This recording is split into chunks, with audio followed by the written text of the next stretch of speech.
கர்த்தருக்கு சோத்திரம். இன்றைய வேதவசனம் யோவான் எழுதின சுவிசேஷம் 6ஆம் அதிகாரம் 2ஆம் வசனம். அவர் வியாதிக்காரிடத்தில் செய்த அற்புதங்களை திரளான ஜனங்கள் கண்டபடியால் அவருக்கு பின் சென்றார்கள். ஆமென். யோவான் எழுதின சுவிசேஷம் 6ஆம் அதிகாரம் 2ஆம் வசனம்.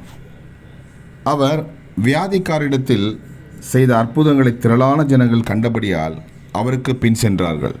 ஆமென். யோவான் 6:2.